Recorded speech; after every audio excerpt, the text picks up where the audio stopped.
Oke, kali ini kita masuk ke sesi keempat, yaitu behavior.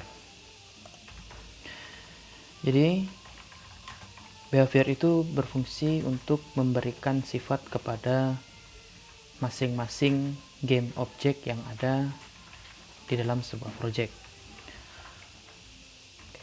Jadi, di mana letak behavior itu?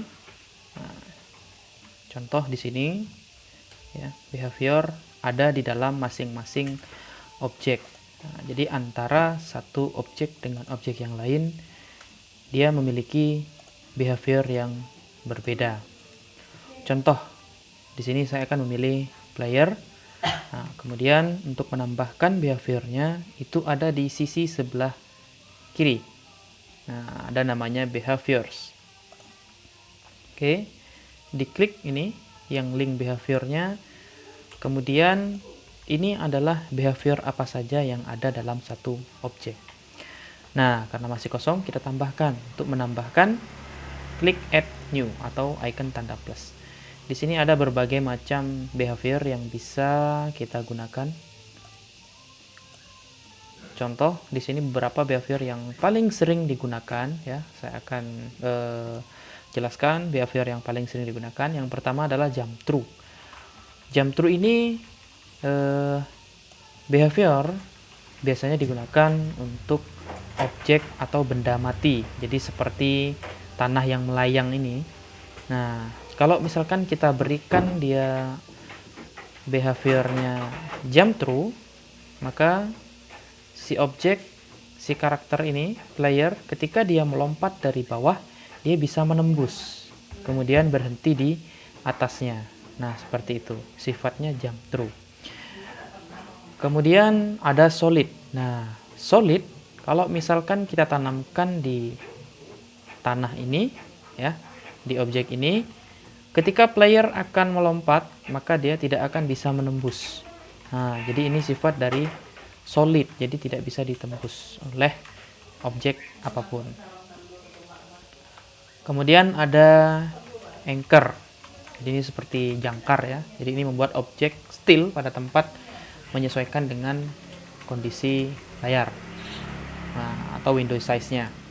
Kemudian bound to layout. Nah, kalau bound to layout ini digunakan untuk player supaya dia tidak bisa keluar dari area layout. Jadi kalau player ini kita tidak berikan bound to layout, misalkan ini sudah berjalan ke kiri, nah, melewati layout, maka dia akan hilang atau jatuh. Tapi kalau misalkan kita berikan bound to layout, dia akan berhenti di batas layout. Seperti itu. Kemudian destroy offset layout. Objek akan hancur atau akan dihapus ketika dia keluar dari area layout ini. Kemudian drag and drop seperti namanya, ini untuk memberikan sifat objeknya bisa di drag dan di drop gitu, ya, drag and drop. Flash ini biasa digunakan untuk player, misalkan dia bersinggungan dengan monsternya atau musuhnya, maka akan memberikan efek kayak kedip-kedip gitu. Pin. Nah, pin ini kalau misalkan contoh player saya pin dengan naga ini, maka kemanapun naga ini pergi, player ini akan mengikuti. Nah, kemudian scroll to. Nah, kalau scroll to ini kita tanamkan di player, kemanapun player pergi, maka dia akan screen atau Windows-nya ini akan mengikuti kemanapun player pergi. Timer seperti namanya digunakan untuk timer. Kalau wrap ini, misalkan saya tanamkan wrap di player, ketika dia berjalan ke kanan, maka dia akan muncul dari kiri. Nah, ini sifat dari wrap. Kemudian ada movement di sini, ada egg direction. Jadi dia bisa berjalan sesuai dengan panah ini, ke atas, bawah, kanan, kiri, serong kanan, serong kiri, serong bawah, ya. Nah, kemudian ada ballet ini untuk bergerak lurus seperti peluru gitu, ya. Jadi bisa digunakan untuk peluru nanti, ya. Car, jadi ini movementnya sifatnya sama dengan pergerakan mobil. Nah, jadi untuk belok kanan belok kiri dia memerlukan sudut kurva tertentu. Jadi berbeda dengan egg direction. Kalau egg direction ketika kita belok kanan maka dia otomatis akan memotong belok ke kanan, belok ke kiri gitu ya. Nah, kalau car maka dia gerakannya akan seperti mobil. Kemudian custom movement ini biasanya digunakan untuk gerakan yang biasa digunakan, tapi ini jarang. Kemudian pathfinding. Nah, pathfinding ini untuk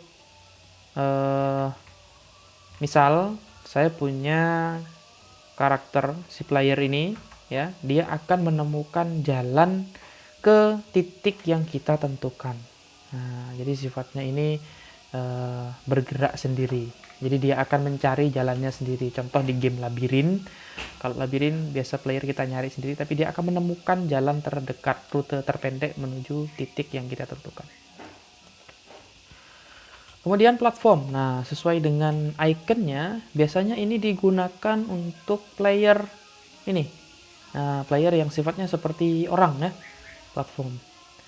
Nah, kemudian sini, nah sini apa ya? Sign ya. Sini, ya ini biasa digunakan untuk pergerakan musuh maju mundur. Jadi gerakan yang berulang-ulang. Turret. Nah, turret ini sesuai dengan icon atau bentuknya ini sama seperti turretnya tank ya. Nah, jadi ini adalah ujungnya. Jadi dia bisa berrotasi 360 derajat, kemudian bisa diarahkan ke player, ke musuh. Jadi bisa menembak ke segala arah. Kalau misalkan digunakan untuk game shooter. Nah, contoh. Sekarang karena yang saya pilih adalah player ini ya, maka saya ambil platform. Add. Nah, platform. Oke, jadi ini sifatnya platform. Oke, sekarang kita coba play. Oke, bisa dilihat playernya terjatuh. Kenapa? Karena ini platform, seperti halnya manusia. Jadi dia memiliki maksimum kecepatan, akselerasi, kekuatan lompat, dan ada gravitasi di sini. Jadi dia memiliki gravitasi. Ketika dia melompat, maka dia akan kembali ke bawah. Nah, jadi yang dibutuhkan di sini ya adalah lantainya ya. Jadi kita memerlukan lantai di sini. Jadi kita buat satu objek lagi. Kita beri nama lantai. Mungkin background aja. Oke. Nah, di sini kita beri warnanya hijau. Oke. Yap. Nah, ini kita buat kecil. Ini. Yap. Nah, kita buat kecil saja supaya bisa dipijak oleh si player. Oke, di sini kita berikan behavior solid. Nah, sehingga ketika di play, player tidak akan terjatuh. Nah, kira-kira seperti ini. Nah. Oke. Nah, sekarang kita coba berikan ini ke objek yang di sini.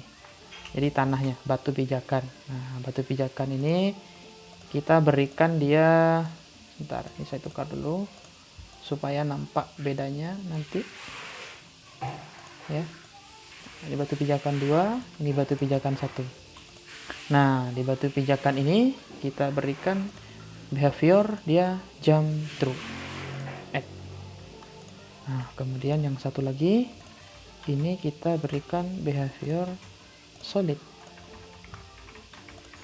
Kita lihat. Nah, ini kalau jump through set, nah maka dia akan berhenti di atasnya, ya kan? Nah, kemudian kalau misalkan solid, dia tidak bisa ditembus. Jadi seperti itu, dia tidak bisa ditembus. Tapi kalau jump through, kita bisa lewat dari bawahnya, tembus ke atas dan berhenti. Jadi kurang lebih seperti itu. Oke, jadi yang terpenting tahap pertama yang harus kita lakukan adalah menata kira-kira musuhnya di mana, letak objeknya di mana. Jadi kita buat dulu desainnya secara keseluruhan, baru kemudian kita berikan behavior atau sifat-sifat yang ada di masing-masing objek. Oke, nah sekarang kalau kita lihat ya, karakternya ini tidak bergerak, sekalipun sudah saya kontrol tapi dia tidak bergerak. Kenapa? Karena di sini dia hanya ada satu objek. Nah, jadi masing-masing di sprite ini dia punya animation frame namanya. Sehingga kalau misalkan kita ingin membuat dia bergerak, kita perlu menambahkan frame baru di sini. Klik kanan, add frame. Kemudian buka gambar kedua. Kemudian add frame. Kita buka gambar yang ketiga. Nah, selanjutnya di sini bisa kita lihat di default animation. Nah, apakah dia loop atau tidak? Nah, kita lihat dulu bedanya.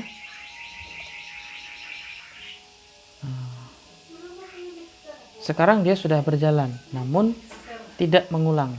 Kenapa? Karena di sini di default ini loopnya tidak kita setting yes. Jadi kita coba loop yes dulu. Oke, loopingnya kita ganti. Jadi ada di animation, klik default, maka di sini akan muncul pilihan loop yes atau no. Kita aktifkan yes. Baru oke, play. Nah, dia sudah akan berjalan seperti ini. Dia akan ngelooping. Nah, ini namanya sprite animation. Oke. Mungkin sampai di sini dulu untuk pemahaman tentang behavior. Jadi silahkan dicoba untuk memberikan animasi ke masing-masing objek yang memerlukan animate-nya. Untuk behavior silahkan dicoba beberapa jenis behaviornya. Jadi sambil dicoba satu-satu, kemudian di play. Nah, oke. Apabila ada kesulitan atau pertanyaan, silahkan bertanya lewat WhatsApp atau di kolom komentar. Mohon maaf kalau ada gangguan dari suara-suara lain, jadi tolong diabaikan karena situasi dan kondisi yang tidak memungkinkan. Terima kasih, sampai ketemu di video berikutnya.